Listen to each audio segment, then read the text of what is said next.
Hi everyone, and welcome to your daily tarot reading for Friday the 22nd of March. It's lovely to be with you today. I'm using the Crow Tarot. So let's have a look at what this magical deck wants us to be aware of for the day. I hope you enjoyed the full moon in Libra yesterday. I made a video on that, a separate one. If you didn't watch that yet, have a look, because it was the last of the supermoons and it really did have a big effect on us. And like everything with the energy, it's not just, at 9:08 p.m. something happens and then it goes away. It's kind of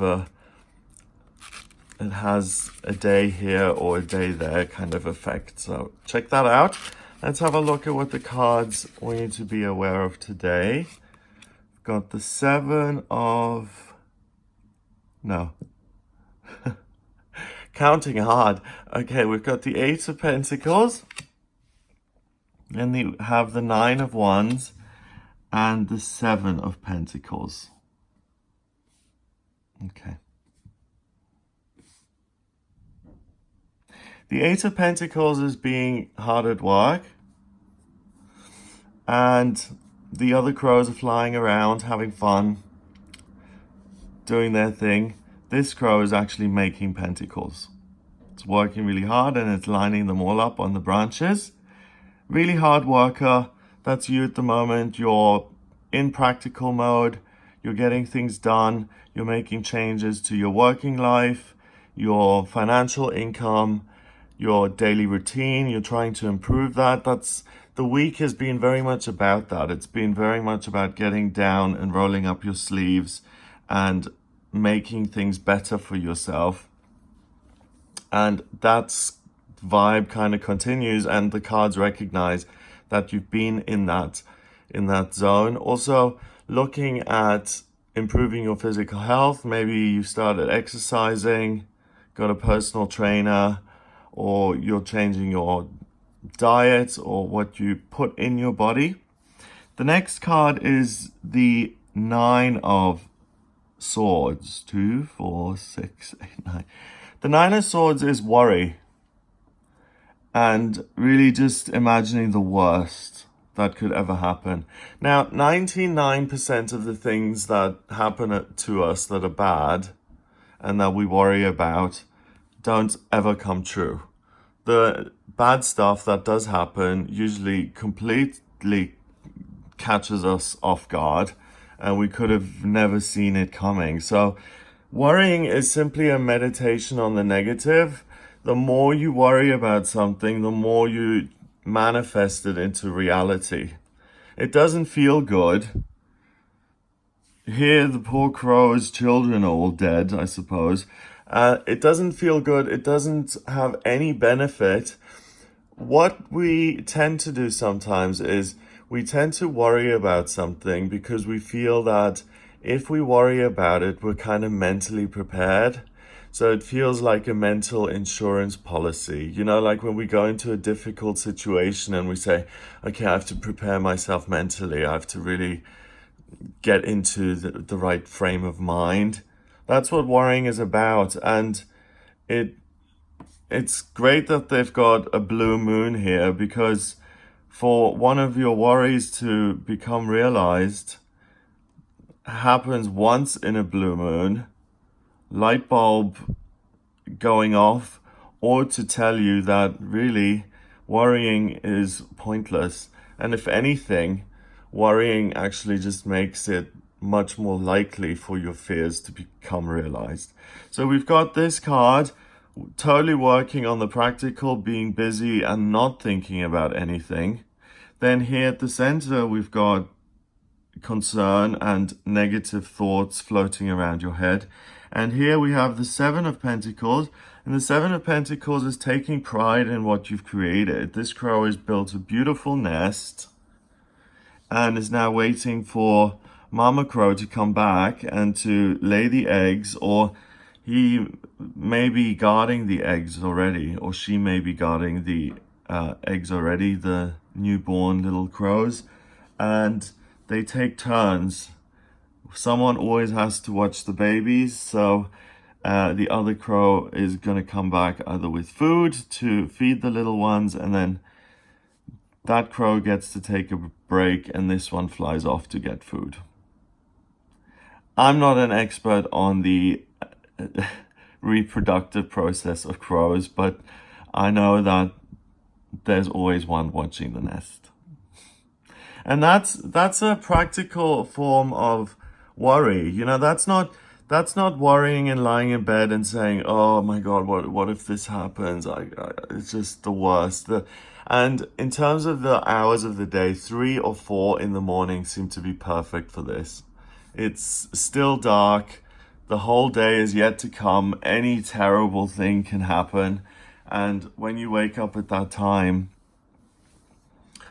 then you go into fear. That's what a lot of people who use alcohol to numb themselves out to get to sleep experience.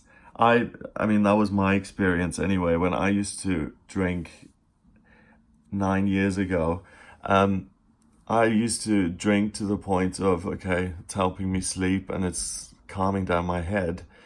But it doesn't help you sleep. It really gives you an uncomfortable kind of, you're uncomfortably knocked out in a way. And then when the booze wears off, then you wake up at 2 or 3 or 4 in the morning, and then you're full of anxiety and you have to find another way to get back to sleep. So it's not a good thing to try and ever block out your worries or your feelings or your negative emotions that come up, because they're there for a reason, and you're meant to do something with them.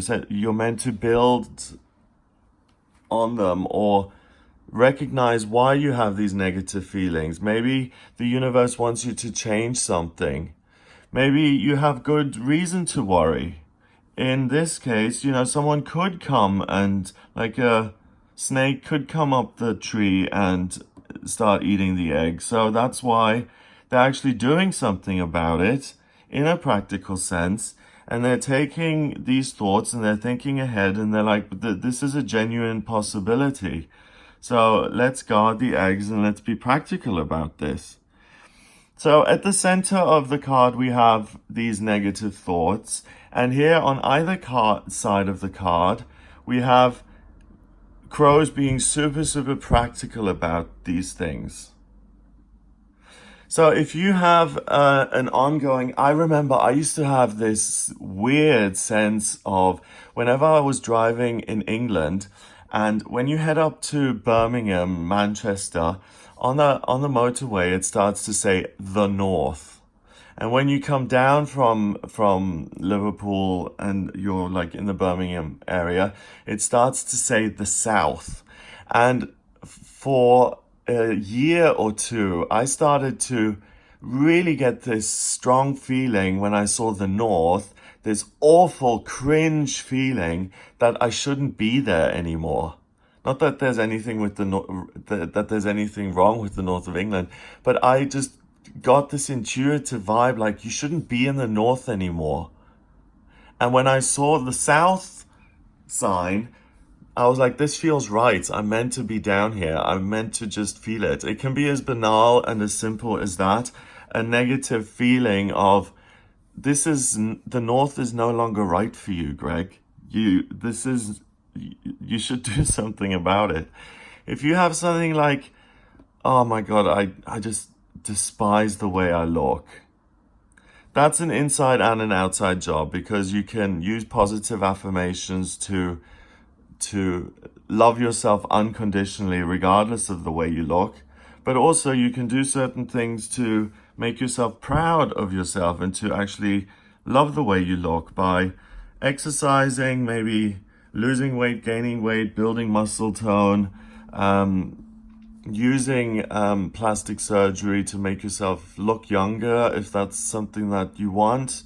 If you've always been just drop dead gorgeous and now aging is kicking in, no one enjoys getting older and no one enjoys, the ravages of time. So if you can do something about it practically, then that's a positive step for you. If the worry is the job, I work in this job, and it's Monday to Friday, 9 to 5, and on Saturday morning, I'm already dreading going back on Monday. Then that's a worry that is real, that's genuine, and that you need to do something about. You need to heal that working situation and find another job. You need to look to the future and find a different way of working. That is no way to live. If you've got 2 days off and during those 2 days you're just dreading the Monday, then you can't do that. That's torturing yourself. That's punishing yourself. You ought not to do that. Is that English? I'm struggling a bit today. All right, we've got these two crows here as well. Am I ever going to meet someone, or am I going to be lonely forever? Does no one love me?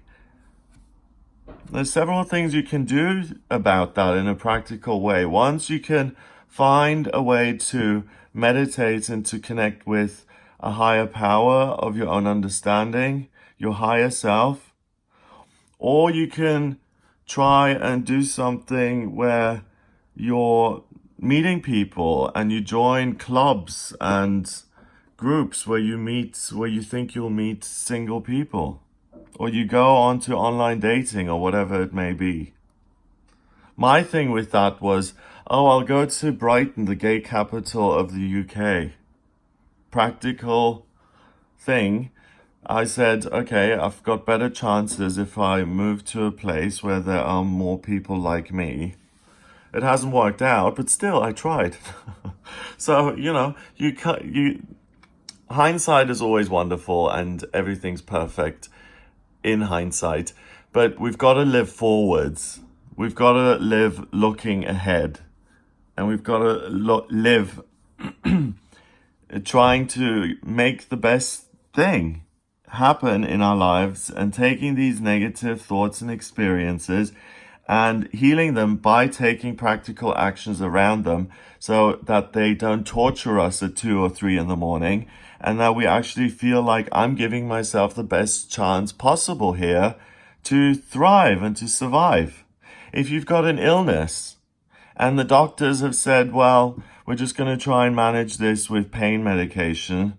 You got Lyme disease and we're just going to try and manage this with pain medication, and you're just going to have to wait it out and there's nothing else we can do. Then that doesn't mean you have to stop looking at ways to relieve your symptoms. Maybe you want to try a holistic route or some other way of healing that may help you. You don't just have to take someone's word for it. If you're suffering in the here and now, you don't have to give up just because someone else has given up. Western medicine has hit its end point. Then you can take practical action to try and heal yourself in a different way. And you can also meditate on that and listen to what the universe tells you to do about that situation. So this is a day of really taking your worries and being aware of them, and having the practical know-how to actually do something about it and to heal your life and to make it better for yourself. So we've got 9 and 8 is 17, and 7 is 24. 2 and 4 is 6, and 6 is a temporary opportunity that opens up for you. So you're not always going to be this connected between I feel something negative and the answer immediately comes to me, in terms of I see a practical doorway to walk through that I can use to heal this and change it and make it all better. Today is a temporary opportunity that presents itself today. So make sure you use that, because whatever your worry may be, whatever the area of concern is, you have the practical know-how to actually resolve that and sort out your problems. So I hope you have a wonderful day. If you would like a personal reading with me, please get in touch via my website. It's gregoryscott.com. Click on the readings tab to audio reading. In my personal readings, I use astrology, tarot, and numerology. The astrology chart is a snapshot of the sky at the moment you were born. It shows me everything about you. what your life purpose is, where you've been in past lifetimes, what your life purpose is this time around, what's happening in love and romance and money and career and children and traveling and moving, where the best place is to live. Astrocartography is great for that. And if you don't have your time of birth, order a chart rectification with me, because there's a process called rectification where I can actually work out your time of birth. So if you're interested in a personal reading with me, then please do head over to the website gregoryscott.com. If you like these videos, then please share them online. I would be ever so grateful. And hit the subscribe button to be notified of new videos. And I'll speak to you tomorrow.